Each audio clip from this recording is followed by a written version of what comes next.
the clock with the lead drill. A lot of running situations, some really good defensive stops where maybe a first down happened, but then a third down stop or short yardage stop. Some negative plays where they got them third and long stops. So I thought our defense is getting better. By no means a bad day on offense, but I just think it was a very competitive and a pretty good. It'll be our last major. We'll do some more scrimmage work, but our last big one prior to the first game. And I thought the guys did. I thought we came out and got after it pretty good. What's the status with Ty Smith after his charges yesterday? Right now, he's he's not with us right now, kind of with his family, and just we'll get the details of what it is. So, all I know is if you want to read something. So we're going to give him time to get everything cleared out and see what it is, and then from there, once legally we know what it is and how serious or not serious, we'll move forward. So right now, he's kind of not with us today. We'll take a few days and see legally where things fit, get our info and with him, and then we'll move forward together and see how it plays out. So even though it happened before camp, this was the first you had heard of it? Yes. How did you split up the quarterbacks today in terms of who got how many plays? We're really, because I don't think that's hindering us. We're working so much on trying to play better defense and get a physical run game going that, we're really not trying to get X throws or who the quarterback is. They're just kind of rotating. They all did good. They all did good today, some hot and cold, good and bad, but for the most part, more good than bad. But we're really just trying to take advantage of pad on pad and building the toughness that we've lacked and we need as a defense, as we need as an O-line, as we need as a run game. I can't even tell you.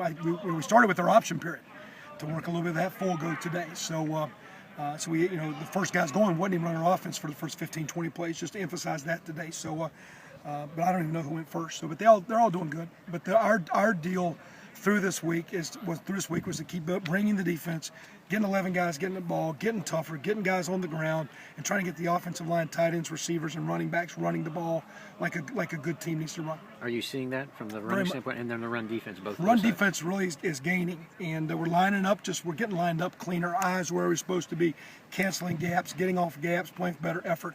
O-line again, tight end plays getting better. The running backs are gaining on it, and we're playing run defense. So our defense is not coming out playing a pass-oriented defense thinking we're going to throw the ball. We're trying to stop the run the ball, and play a little old-fashioned football and get some toughness going right now. With the linebackers, do you feel more comfortable leaving them out there if there's an extra wide receiver? The big thing is not playing quite as much nickel. I feel like you have a little bit luxury to leave more linebackers in early. Well, and you take a guy, like right now, some guys playing that spot. Flo Harden was a converted safety, and Clyde Newton's a running back per trade, per skill. It was a really good running back. So they're really not the 240, 50-pound guys. They're 218, 22-pound athletes. So it's a little bit more size than the little small DB out there. So they're kind of strong safety bodies, and so they match up okay. So for the most part, unless it's super long yardage, we're just playing with base defense right now, and we're trying to play base O and base D. So things that are window dressed and cute and all that deal, we weren't trying to. We have not tried to do that in any scrimmage. Let's line up and run our simple plays. It'll be one back, two tight ends, and just get 11 guys coming off the ball and getting to the ball. Do you anticipate not making that QB decision until the day of the game? Well, I kind of thought about it. No, I kind of thought about it yesterday. I guess when you start thinking about it, because the whole deal is, let's get the team tougher, and we could come out and throw and look at all stats. But I think then that leads us down a path. Then we keep complaining about not having the run game or the defense we want. So we've kind of taken the deal, because once the season gets going, you don't want to keep battering yourself up, because that happens on Saturdays. So right now it's a lot of combo work and inside drill and one-on-one and goal line tackles and goal line. We did coming out, you name it. Let's get where it's tough and get 11 guys slamming up in there. And it looks good, but it sounds good, because you're getting guys that sound like they're playing Big Ten football as far as the pads and what's going on. So it's a lot of fun. Has that maybe moved some of those younger freshmen, or I guess all freshmen are young, but the guys you've talked about maybe needing to count on a little bit more at a young age? Has that moved them along faster in ways you want physically? Linebackers, defensive line. Well, and that's, to me, was a part of it, because again, I do think, and we do some stuff offensively to the side, but I think the offense can go to a more advanced chapter and then you haven't mastered the base skills. So then you got young guys don't know what they're doing. Their confidence gets lost. They get bad fundamentals. So that's been by design. But at the same time, when it's 3rd and 1, you're going to run the ball. And who cares if it's a run? Who cares if they know what they're doing? You know, if it's 4th and 1 on the goal line, that's slamming up in there. And if they stop you, you're not good enough to win games. Instead of getting cute and scheming, you need to scheme as a coach, but you also got to coach your team to have toughness. So that being said, the simpler we've done it is to get our guys to play tough, and it's really been for those young guys on defense to get the offensive run game tougher, but to get the young guys on defense to line up and see the ball and seek the ball and play better D. What's, I guess, kind of the injury report just right now coming out of your second scrimmage? Well, a couple minor nickups, a couple guys, nothing major. The worst one, we had a broken bone, had 4 catches and 2 touchdowns, but Trey Wilson last night broke his fib over at Brown County in the junior 8th grade game. So the Edgewood Colts right now, we've got him x-rayed today, and we got an MRI going for him. So that right there is the big one. And because he had 2 touchdowns and was rocking and rolling and had all the cheerleaders cheering for him. And so that's the big one. So luckily for us, we stayed away from that. We did have the one stress fracture coming, and since then our worst thing's been the MCL injury, the cartilage, not MCL, the cartilage injury that we scoped for Chris Cormier. We'll see how that advances. Still probably a week 2 away, maybe 3 from practicing, but we're pushing that. He's here, he's at meetings, he's doing all our stuff. He just can't practice. We've got a couple little nicked ankles. We're just some gimp stuff. Ray Smith had to have a blood thing drained. He'll be out 3 days practicing next Tuesday. So it's minor. We're lucky, very minor. And we're doing a lot of hitting and knock on wood. So right now, nothing major, nothing that's long term. And it looks like if we do this right, we'll be fortunate enough that anyone that's got the nicks the goal is by next Tuesday, Wednesday, got a full, you've got your 22 on both sides ready to go. And there's some guys that are close to that. I don't know if they need to go today or maybe go Sunday or last 2 a day, but we need them to get them going by Tuesday. It's kind of the plan. So we're not holding them. The sooner they go, the better. But we're not trying to force them, because I do think we got some guys that are tougher. A year ago, 2 years ago, you're not tough enough to fight through it. Now we don't want to get soft, but we need to be smart. So we're close to nothing major, and we're pretty close. Sounds like This team is different, but compared to the past couple of years, is this team working at a better level and a crisper level at this point in camp than maybe they haven't been? We're stronger and we're more competitive and tougher. It is that part of camp. You do get a little dead leg, and you wish you had a little bit more speed. As far as you come off 2 a days, 1 a days, 2 a day, 1 a day scrimmage, whatever. We were out here today. Again, we started stretching at 11. We've been here for 4 hours. So, it gets a little staleness. So I wish, we'll be, and that's what the part of our schedule. The reason we didn't scrimmage Saturday was, one, let's get a 12 o'clock kick. Let's give them tomorrow off to learn. But Saturday night's when all the students will be here. So we're going to 2 a day Sunday. So we have a little bit better lifestyle and have a good work day Sunday. And we're going to 2 a day Sunday instead of next week to start getting our legs and get the speed back. But we're tougher, we're more competitive, and we're really trying to emphasize defense and run game right now. What do you like and what don't you like about what you're getting from corner right now? At corner, Yeah. they're more physical. They're showing up in the run game. There's some competition. And guys like, hey, if I'm not playing, I'm not pouting about it. I'm fighting to get on the field. Timmy Bennett's really helped out there a lot. Nice physical presence and is learning. I think he'll have a chance to be a solid player for us.